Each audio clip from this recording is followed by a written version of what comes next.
Mengapa kita harus menguasai diri kita? Yang pertama, kita harus menguasai diri supaya tidak melukai.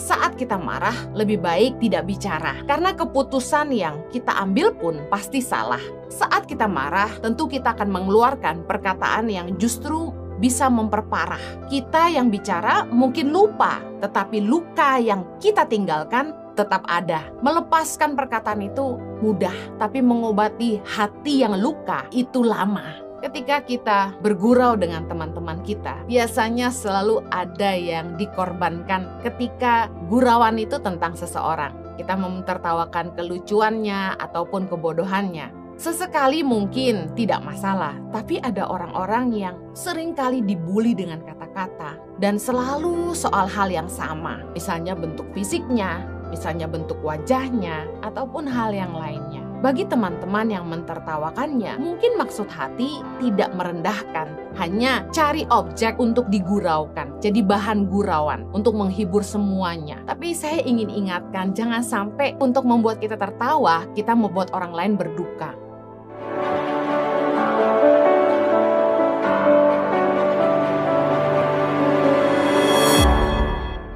Hari ini saya akan menyampaikan firman Tuhan tentang penguasaan diri atau self-control. Salah satu dari buah roh adalah pengendalian diri, penguasaan diri. Mengapa kita harus menguasai diri kita? Yang pertama, kita harus menguasai diri supaya tidak melukai. Kita harus belajar mengendalikan yang terutama lidah kita. Supaya kita tidak melukai orang lain dengan perkataan kita. Mari kita lihat Mazmur 4 ayat yang keempat. Biarlah kamu marah, tetapi jangan berbuat dosa. Berkata-katalah dalam hatimu di tempat tidurmu, tetapi tetaplah diam, Selah. Anda tahu bahwa firman Tuhan ini mengajarkan kepada kita bahwa kalau kita marah, jangan sampai kita berbuat dosa dengan perkataan kita. Lebih baik kita berkata-kata dalam hati di tempat tidur kita. Artinya kita ambil waktu untuk menenangkan diri. Jangan sampai ketika kita emosi, kita mulai marah dan kita mulai lampiaskan emosi kita. Saat kita marah, lebih baik tidak bicara. Karena keputusan yang kita ambil pun pasti salah. Kita perlu belajar menguasai diri kita untuk tidak banyak bicara ketika hati kita sedang marah. Saya ingatkan untuk lebih baik tidak bicara atau memutuskan apa-apa saat Anda sedang marah, Anda sedang kecewa. Karena ingat, kata-kata yang kita lepaskan tidak bisa kita tarik kembali. Saat kita marah, tentu kita akan mengeluarkan perkataan yang justru bisa memperparah. Kita yang bicara mungkin lupa, tetapi luka yang kita tinggalkan tetap ada. Lukas 6 ayat 45 berkata, karena yang diucapkan mulutnya meluap dari hatinya. Sudah jelas kalau kita sedang marah, pasti hati kita nggak enak dan kata-kata yang keluar pun nggak enak. Kita harus belajar mengendalikan lidah kita. Ketika kita marah, lebih baik kita memilih untuk tidak bicara daripada kita melontarkan emosi lewat perkataan kita, lalu kita melukai orang-orang di sekitar kita. Melepaskan perkataan itu mudah, tapi mengobati hati yang luka itu lama. Jangan sampai kita sembarangan bicara, karena perkataan yang kita lepaskan tidak bisa kita tarik kembali. Demikian juga ketika kita bersenda gurau dengan orang. Ingat, kita harus belajar menguasai diri kita supaya kita tidak melukai.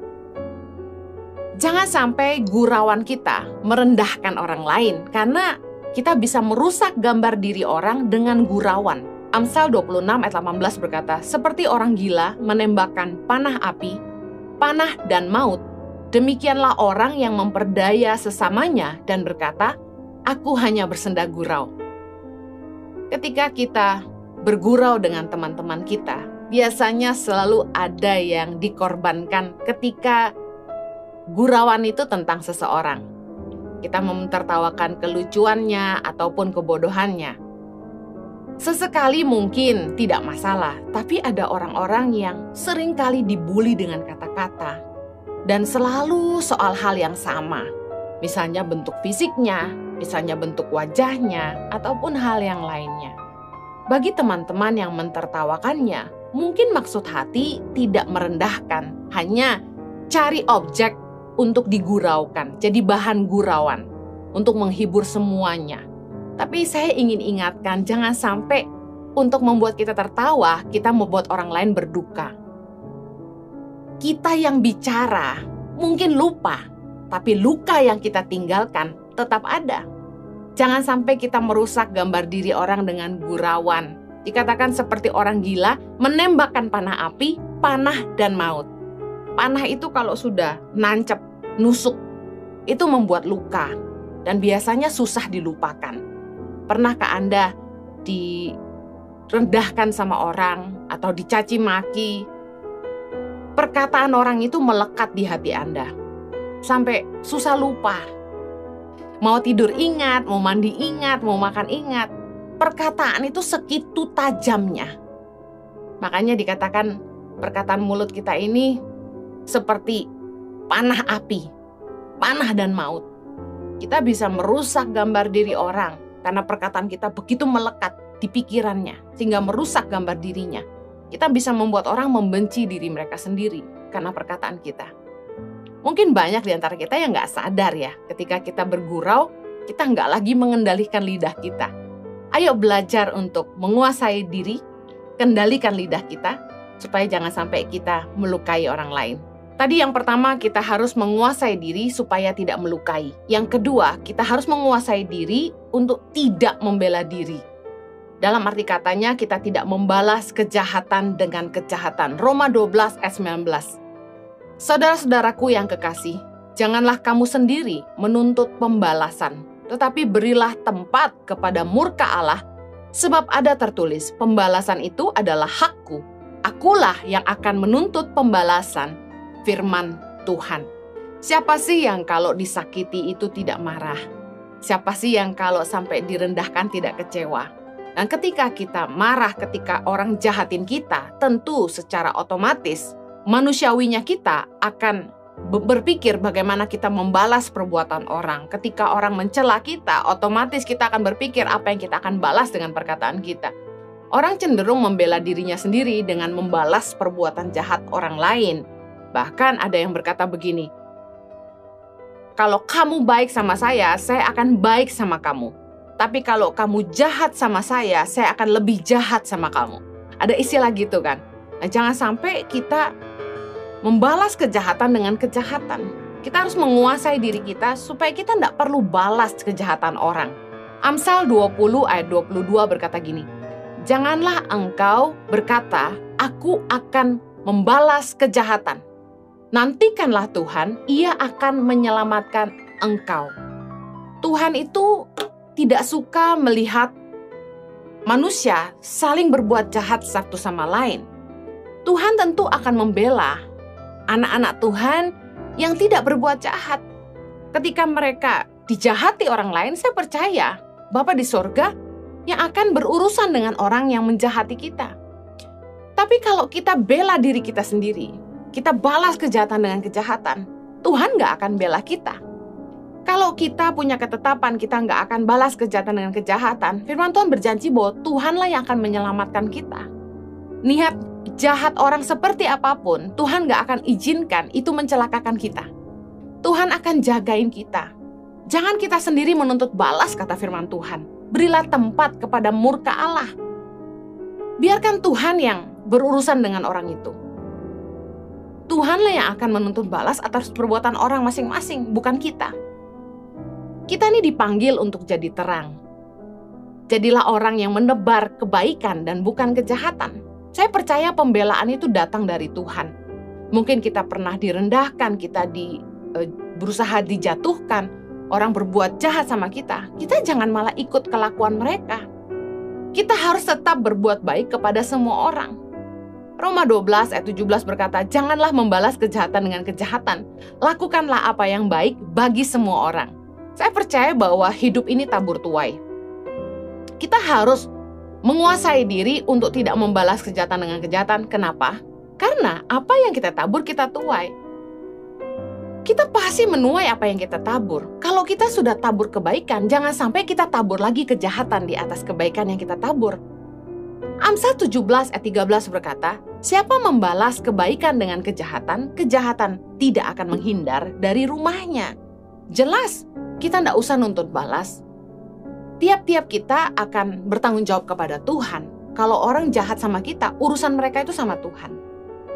Kalau mereka menabur kejahatan, mereka sendiri akan menuai kejahatan. Jangan lagi kita menuntut balas sehingga kita nabur kejahatan juga. Karena jelas kalau kita nabur kejahatan, maka kebaikan yang kita buat itu semuanya hilang.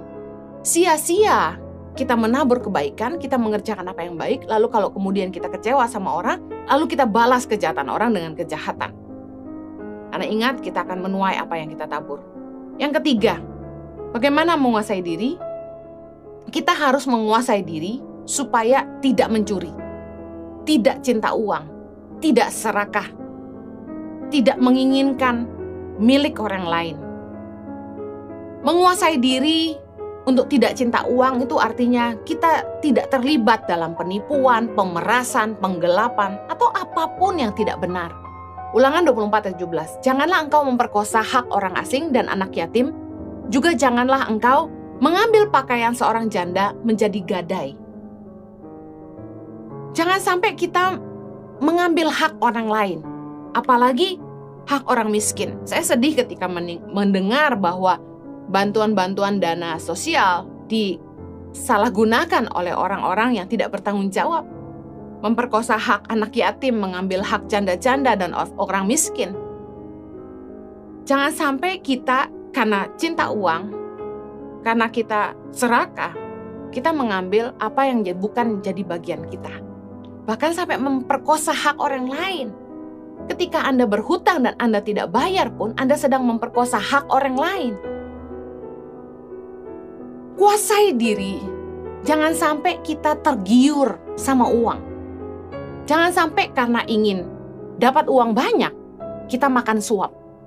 Ulangan 16 ayat 19 berkata gini, janganlah memutarbalikkan keadilan, janganlah memandang bulu, dan janganlah menerima suap. Sebab suap membuat buta mata orang-orang bijaksana dan memutarbalikkan perkataan orang-orang yang benar. Ngeri sekali bagaimana kebenaran itu bisa diputarbalikkan. Mengerikan bagaimana karena suap orang itu bisa kehilangan haknya. Firman Tuhan katakan, janganlah menerima suap sebab suap membuat buta mata orang-orang bijaksana. Kalau Anda tidak mau dibutakan karena uang, Anda harus mengendalikan diri. Jangan sampai cinta uang. Jangan sampai karena ingin kaya, diiming-imingi kekayaan, mata hati kita dibutakan. Keluaran 23 ayat 8 berkata, suap janganlah kau terima, sebab suap membuat buta mata orang-orang yang melihat dan memutarbalikkan perkara orang-orang yang benar. Tidak sedikit bukan? Keadilan diperkosa, karena orang-orang yang harusnya menjalankan keadilan, makan suap. Jangan sampai kita karena gila harta, kita tergiur untuk memperoleh uang yang banyak. Kita terlibat dalam penipuan, pemerasan, penggelapan, atau apapun yang tidak halal. Jangan menghalalkan segala cara untuk menjadi kaya. Kuasai diri kita. Janganlah jadi orang serakah. Yeremia 17 ayat 11 bilang gini, seperti ayam hutan yang mengerami yang tidak ditelurkannya, demikianlah orang yang menggaruk kekayaan secara tidak halal. Pada pertengahan usianya, ia akan kehilangan semuanya. Dan pada kesudahan usianya, ia terkenal sebagai seorang bebal. Firman Tuhan katakan, seperti ayam hutan yang mengerami yang tidak ditelurkan. Kita berusaha mengambil menjadi milik kita apa yang tidak kita kelola, apa yang tidak kita kerjakan, bukan hasil kerja keras kita dan bukan hak kita. Dan orang yang menggaruk kekayaan secara tidak halal, kata firman Tuhan, itu akan pada pertengahan usianya akan kehilangan segalanya. Nah, hati-hati. Kita mungkin pikir, enggak kok, orang jahat kaya makin kaya. Kita kan belum lihat kesudahannya. Seringkali tuh gini, kita tuh terlalu cepat-cepat ngambil kesimpulan, padahal cerita orang itu kan belum selesai. Kita juga harus menjaga diri kita masing-masing. supaya kita tidak jadi cinta uang. Seringkali yang membutakan mata adalah keserakahan. Kita ingin memperoleh harta sehingga kita menutup mata hati kita. Kuasailah diri Anda supaya jangan sampai Anda tergiur untuk memperoleh harta dengan cara-cara yang tidak benar. Karena orang akan melihat pada akhir hidupnya, mereka akan menuai taburan mereka. Yang terakhir, bagaimana kita menguasai diri? Yang keempat, kita harus belajar menguasai diri untuk tetap tenang dalam menghadapi masalah. Kenapa kita harus menguasai diri dan tenang pada saat kita menghadapi masalah?